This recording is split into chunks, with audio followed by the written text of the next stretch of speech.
झारखंड विधानसभा चुनाव को लेकर पार्टियां चुनावी जनसभा में रेस हो गई है। इसी कड़ी में सूबे के मुखिया हेमंत सोरेन खूंटी पहुंचे।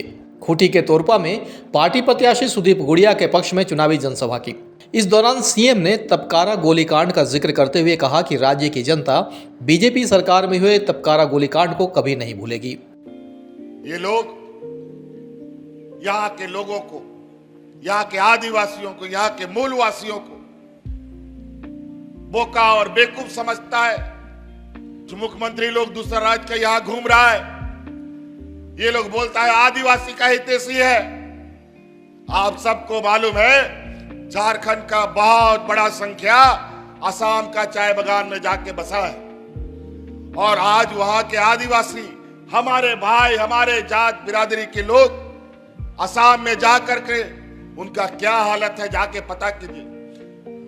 वहां के मुख्यमंत्री ने उनका पहचान मिटा दिया, उनको आदिवासी का दर्जा नहीं मिला, उनकी पहचान, उनकी संस्कृति, उनकी सभ्यता सब खत्म और यहां आदिवासी के हितैषी बोलते हैं।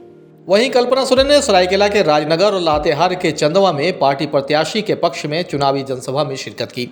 राजनगर में पार्टी प्रत्याशी गणेश माहली के पक्ष में वोट करने की अपील करते हुए बीजेपी पर जमकर निशाना साधा। कहा कि बीजेपी कभी नहीं चाहती कि राज्य का विकास हो। वहीं लातेहार के चंदवा में पार्टी प्रत्याशी वैद्यनाथ राम के पक्ष में वोट की अपील करते हुए कहा कि हम सब मिलकर झारखंड में फिर से हेमंत सोरेन के नेतृत्व में सरकार बनाएंगे। इसके बाद कल्पना सोरेन का काफिला गिरिडीह की ओर निकल गया। उन्होंने गांडे विधानसभा के प्रधान चुनावी कार्यालय का फीता काटकर उद्घाटन किया। इस मौके पर उन्होंने कहा कि विपक्ष के पास अब कोई मुद्दा नहीं रह गया है।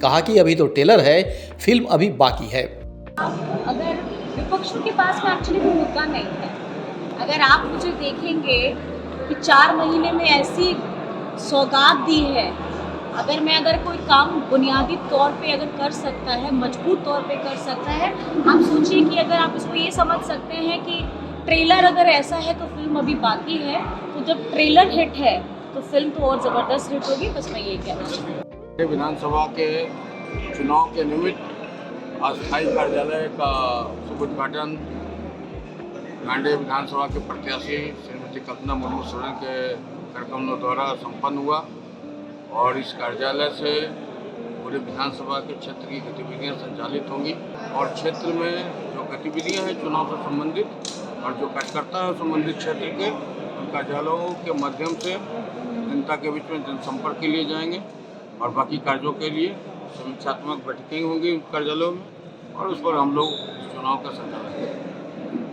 वहीं आसू प्रत्याशी अजहर इस्लाम के पक्ष में माहौल बनाने पार्टी सुप्रीमो सुदेश महतो पाकुड़ पहुंचे। इस मौके पर एनडीए के नेता और कार्यकर्ताओं संग बैठक कर आगे की रणनीति बनाई। साथ ही एनडीए प्रत्याशी अजहर इस्लाम को भारी मतों से जिताने पर जोर दिया। कार्यकर्ताओं के बीच एक बैठक हमारी आपस में समन्वय बना के जो मिशन हमारा 24 का पाकुड़ को लेकर उसको सफल बनाने के लिए हम लोग आने वाले कार्यक्रम की रणनीति तैयार करेंगे। ये जनता के विश्वास पर निश्चित रूप से चुनाव में 2019 से लेकर 24 तक इस शासन से मुक्ति मिलेगा। सभी पार्टियां अपने अपने प्रत्याशियों के पक्ष में माहौल बनाने में मशगूल है। इस दौरान खूब वाक युद्ध भी हो रहा है। गिरिडीह से रितेश शराक और पाकुड़ से मिट्ठू यादव के साथ ब्यूरो रिपोर्ट बवाल न्यूज़।